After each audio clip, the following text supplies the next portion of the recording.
Hello and welcome to the Your Revolution podcast.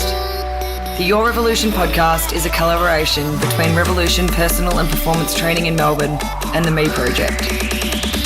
The purpose of the Your Revolution podcast is to inspire you on your mission of betterment. Each week on the podcast, you'll meet game changers who have created extraordinary lives, and you'll listen to stories and lessons to empower you to make the changes necessary to your life. The Your Revolution podcast is committed to fitness, health, nutrition, mindset, community, education, empowerment, and betterment, and we hope that you can take what you learn here and apply it to your very own revolution.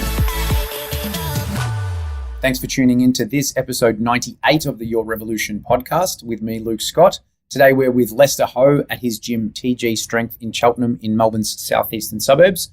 Lester's my coach for my weightlifting and someone who's been on our podcast before, someone who's going to provide a whole heap of insight, and also someone who's been kind enough to provide us with a 2-week introduction to weightlifting program that's available on our podcast site, which is revopt.com.au/podcast. So jump on there and download your introductory 2-week training program all around introducing you to weightlifting and helping you pick up some of those fundamental lifts. So jump on and check that out. Once again, it's revopt.com.au/podcast.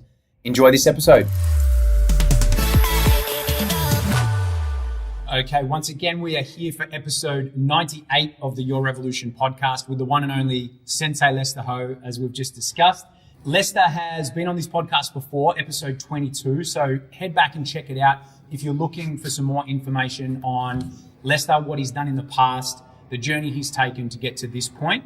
But Lester and I were discussing this, I think it was last week, how we wanted to have a little bit more of a discussion in regards to the lifters that he's working a lot with now. They certainly don't make up all of his lifters. Definitely still has a lot of CrossFitters and some younger weightlifters, but a lot of people in the age category of myself, I'm 34, and a lot of people coming to the sport of weightlifting later. So we thought it'd be a good opportunity to have a discussion about, number one, learning a new sport when you're a little bit more mature in life and some of the challenges and hassles that do come into things. And number two, fitting it all in around a busy schedule and what you should expect of yourself when you've developed maybe habits that could be good or bad in other sports previously in the past as well. So I'll hand it over to Lester firstly to give us a little bit of a snapshot of the type of people he works with day in, day out here at TG Strength in Cheltenham. All right. Thank you, Luke. Thanks for having me again on the podcast. It was a really fun one that I did way before, and I always enjoyed being in the company of you guys at Revel.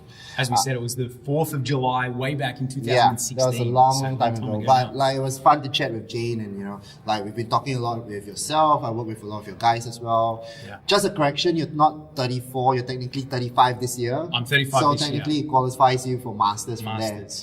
So I work with a lot of people or individuals that are actually keen on lifting, whether it's for competitive purposes, whether it's for recreational purposes, from different age groups, from the guys who are really young, in their early 20s, even sometimes younger than 20s, all the way up to like 50s, 60s. Yeah. So my experience has ranged along that age bracket, which is quite a big age bracket to talk about, and it comes with a lot of different challenges. Yeah, I recently have been working with a lot more masters athletes, you would call them, and masters for weightlifting basically starts anywhere from the age of 35 all the way up to even your 80s.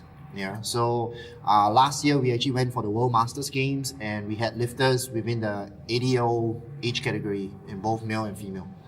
So it's a very good or eye-opening experience to actually watch these guys compete, because you would think that that's like my grandma at that age or my granddad at that age still doing sport. Yeah.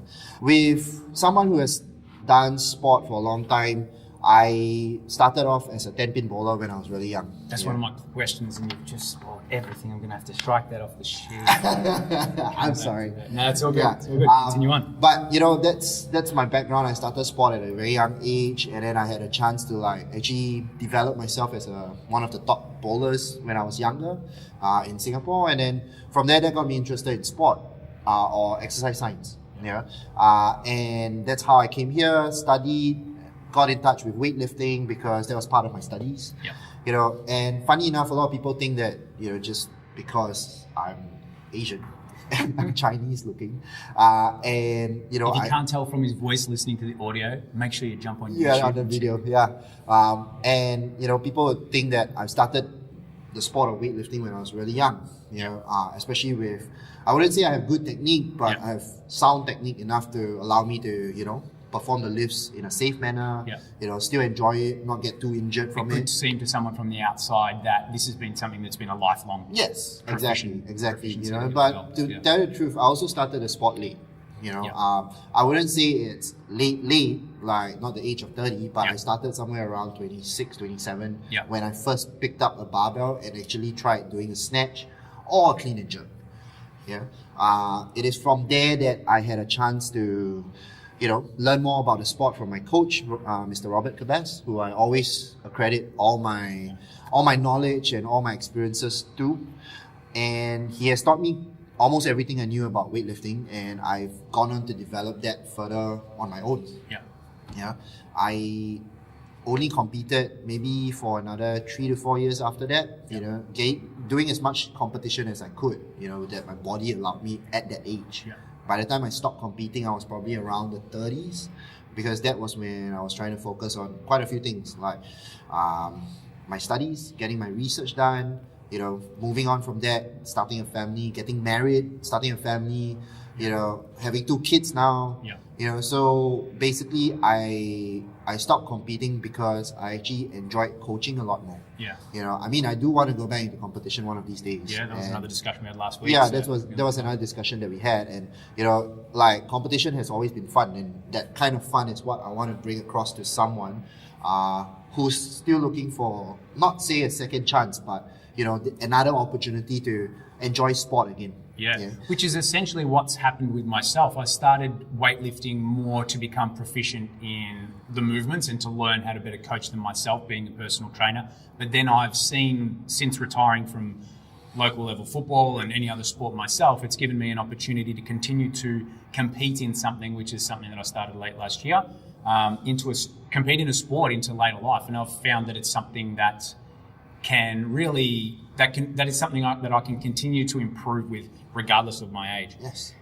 Just taking a slight step to the side, and we'll come back to this discussion about learning and what are some of the, mobility and things like that, are some of the challenges that would be a lot more difficult for someone in their later life to combat and improve. Obviously it can definitely be improved, but that's probably something that a 15-year-old lifter wouldn't have as many struggles with. But what are the main benefits of weightlifting? Somebody who's maybe going to start this as a sport like myself later and then can continue on their own journey. What is the benefit to weightlifting? Why would you do it? Why would you start it up? I think with weightlifting, it's a different form of strength training.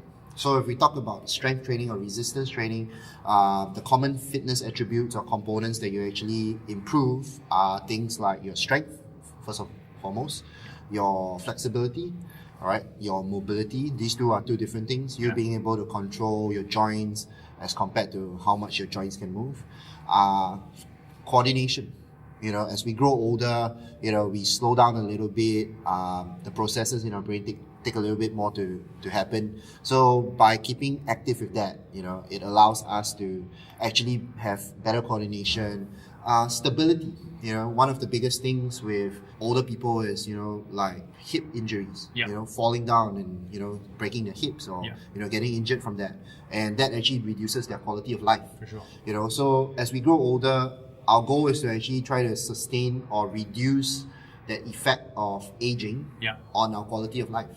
And that's where weightlifting comes in, because weightlifting helps you with that. Weightlifting gives you confidence as well psychologically, because you're lifting a lot of weight. Not really a lot of weight, but it's still an external load on top of you. Absolutely. So you being able to do all of that, at the end of the day, allows you to, move better as a human being, and down the track even be able to, do a lot more than what a normal person would do without training.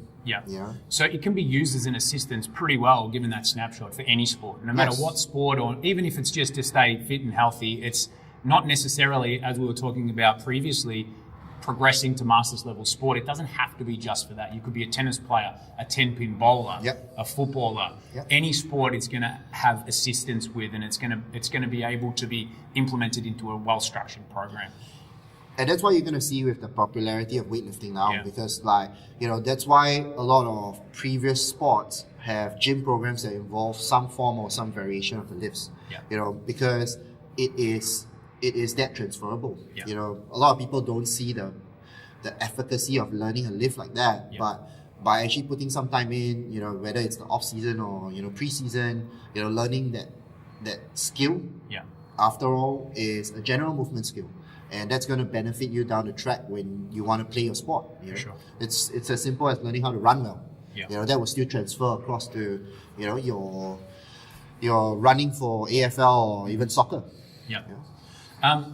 The weightlifting as a sport has probably gone through a real renaissance in the last, what would you say, 5-10 years maybe? Would you attribute that back to CrossFit and the popularity of CrossFit? Or external factors as well? I think it's both. So we got to give credit to people promoting the sport for us, regardless whether it comes from CrossFit, whether it comes from the weightlifting community or not. I think there is a lot done within the community of weightlifting to promote the sport, which is actually a very small sport. You wouldn't have heard of it unless you've actually know someone from it or seen someone do it. Exactly. But CrossFit has definitely brought their popularity up because it's one of their main components within their training and even their competition. The big three movements in CrossFit basically is any endurance work, gymnastic work, and weightlifting work. So I do get a lot of CrossFitters that come in and do that with the intention of improving their technique. For me, my mantra was always about bringing weightlifting to all. So regardless whether you are doing it for CrossFit, whether you're doing it because you love the sport, whether you're doing it because you want to try something new, or whether you're doing it because, you thought, my sporting career is over, I just want a hobby, that all falls under the umbrella of bringing weightlifting to all. My staff coming down or learning it so they can be somewhat proficient with instructing it.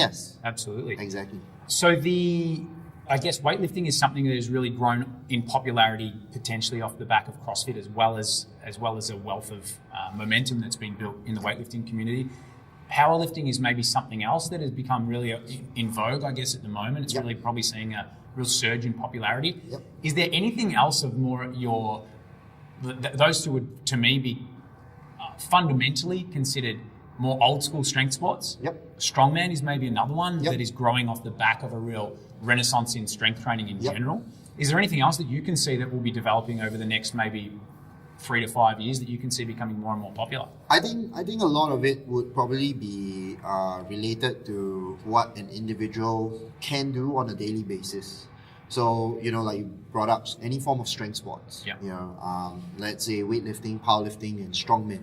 The entry level, if it's made low, would allow someone to go, I actually can have the opportunity to do it.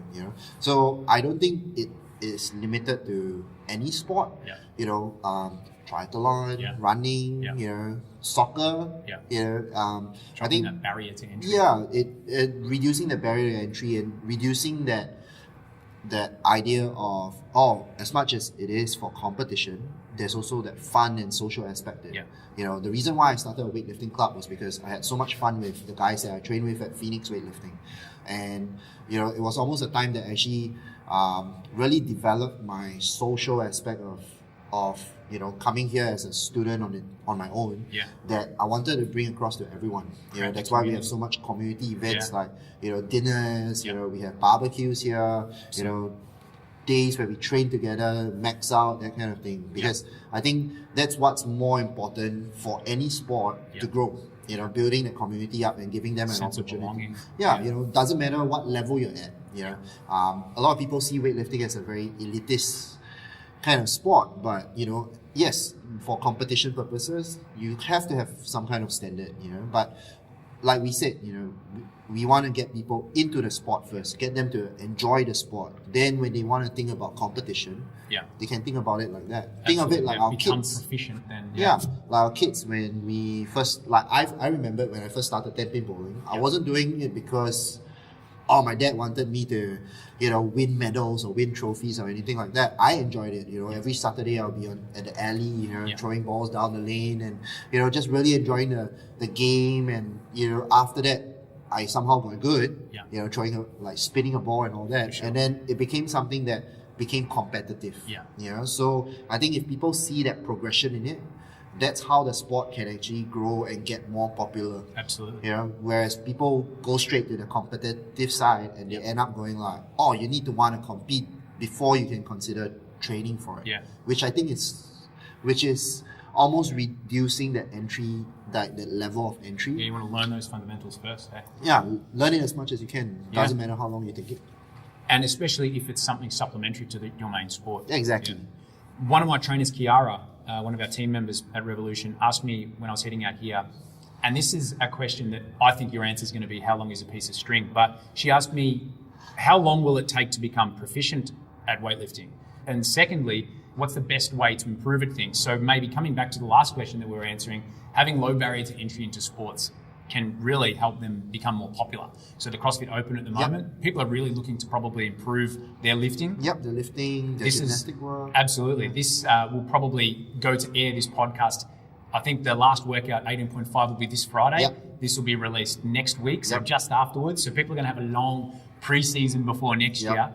What would you say to become really proficient at the weightlifting movements and some real basics for people to work on between now and say next year if they're looking to improve that? What would you say? I think the key thing to understand is, firstly, you need to assess yourself and see where you're at specifically at that level. A lot of people find it very daunting because they don't know where to start. Even if you go for a class, like you might pop into a class and it might not be at the level that you need to be at. Let's say working with overhead squats, for example. If you can't actually do a proper air squat or bodyweight squat, then you shouldn't be even thinking of doing overhead squats. So if you are properly assessed and you know where your limitations lie, it gives you that game plan to go, hey, I know I can work on this now, I can fix this. So I think having someone there or a coach to properly assess you and say, all right, focus on this. This is the amount of time it will take. Every individual, I would say, is different. To get someone up proficiently, I can say that, maybe in a month.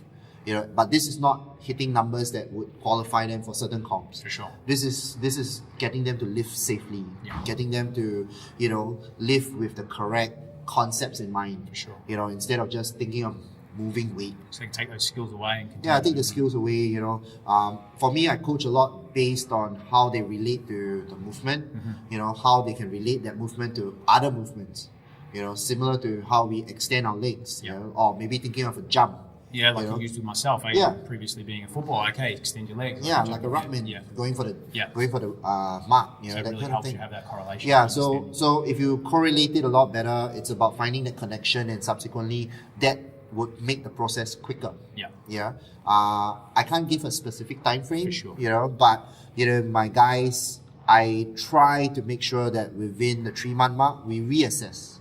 So it's always a constant assessing and reassessing to make sure that we know, all right, we've done enough to fix this, now we can move on to the next one. And I always believe in it being a longevity game. It's never about a quick fix. It's never about trying to get there quick. It's about being consistent with it, and that's the other thing that needs to be built up. If you want to learn a new skill, you practice, and your consistency in practice will then affect your result or your outcome. One thing I've noticed with you as a coach, you're very mindful not to give somebody too much information too soon. So when you're ready for that information, and that's something as a coach you develop over years of experience, but you could probably very easily have given me some of the coaching cues in my very first session that you're using on me now, but my mind would not have been I would not have been ready to apply that knowledge. So it's about slowly. Exactly that. My question on that, people probably know you as a hashtag internet weightlifting coach. What are some of the challenges of dealing in that medium for people? I'm sure hopefully there's going to be some people listening to this who might want to seek out your services and do some weightlifting coaching with you online that maybe aren't in Melbourne, might be international. This is something, once again, that you've probably developed over a long period of time, but what are some of the limitations of working in that medium? I think, like you yourself, you're a coach and a trainer, and, it's always great to interact face to face, and I mean, you come here to get the interaction from me here.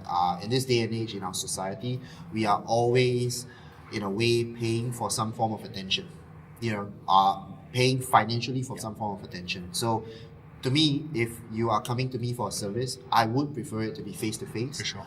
As much as, distance is an issue and all that, it can be reduced by constant communication. Yeah.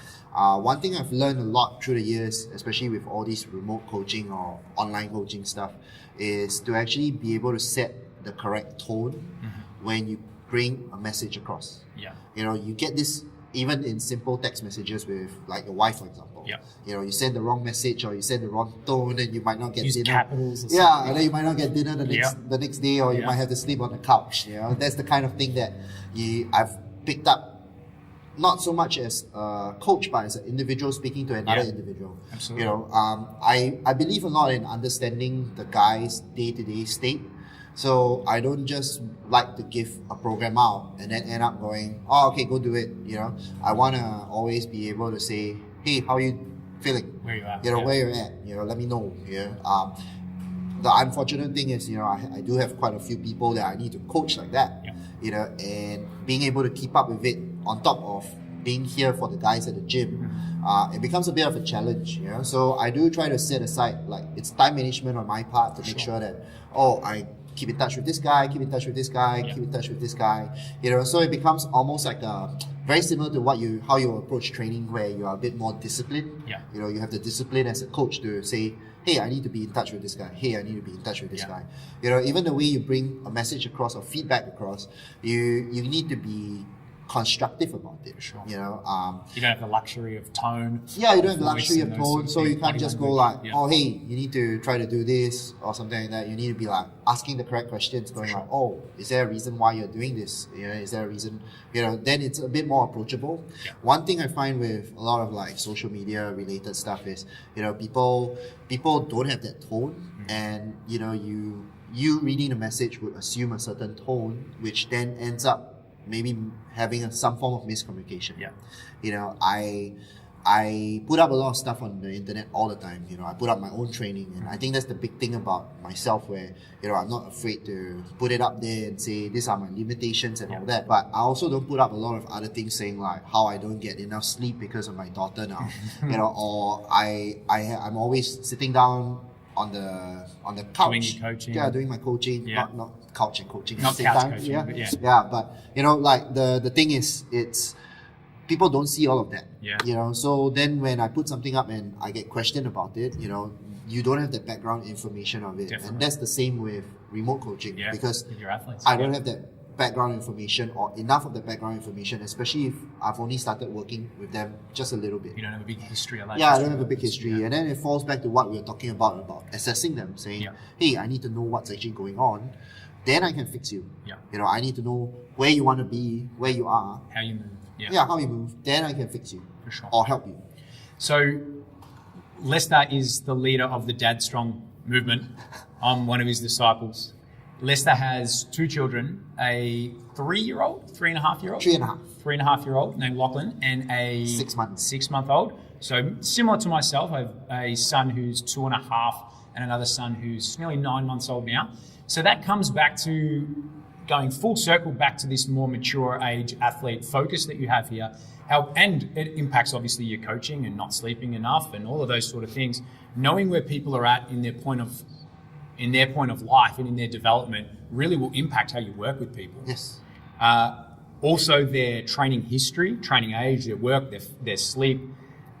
Coming back to my training, one of the big things we focus on is what is the minimum effective dose. Yes. So what can I get away with the minimal amount of training to do to make sure I'm still making progress without without having to spend hours and hours and hours in the gym. Is that a big focus for mature age athletes in particular? Oh, yes. I think this is where we go back to understanding what that individual is like. You know, like you said, we need to understand the background, we need to understand what they do day to day, you know, how it changes day to day. I think as a coach, one big thing is to be empathetic about it. You know, I mean, in the past, if you are an athlete, basically you listen to what the coaches say, right?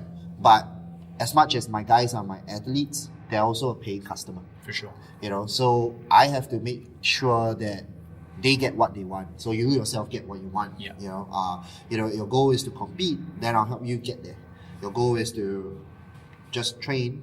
You know, we need to put specific goals there, but I'll still help you get there. It's going to be very different for each individual. Yeah, exactly. You know, and then that way I can further understand how much is your minimum effective dose. Yeah. Because if you're telling me, oh, I want to compete, but I also want to be able to have a social life, but at the same time I'm also studying, I'm also working part time. I've got some endurance sports. I've got endurance sports that I need to do. You know, then I've got to make sure that your minimum effective dose is a lot less because there's so many other things that are involved in your life. For sure. You know, as much as I don't want to be like a busybody or counselor or anything like that, but basically I need to understand what's going on everywhere else so that then I can help you improve the aspect that you've come to me to help improve.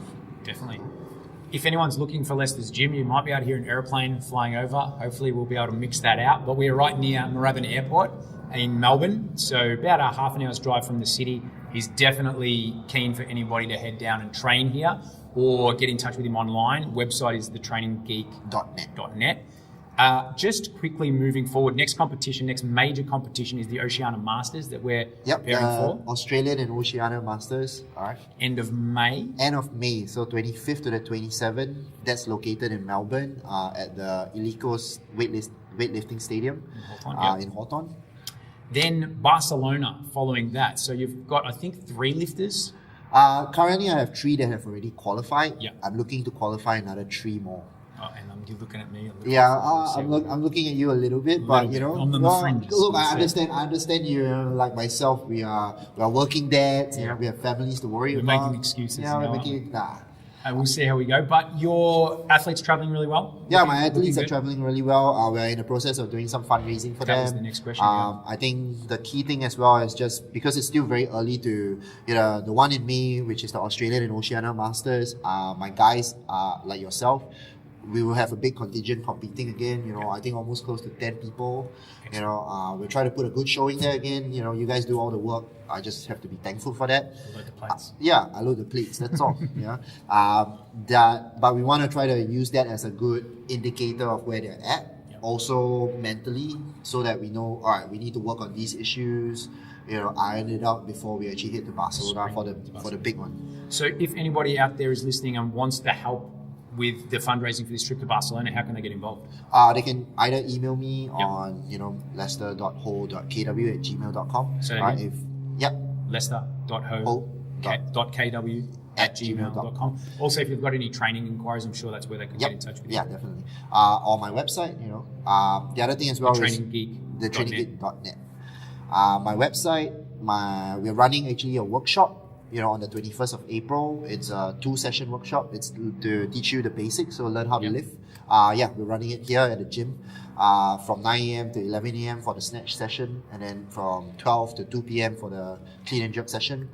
In between, we'll provide a barbecue with a gold coin donation if you want to, you know, help the guys out anymore.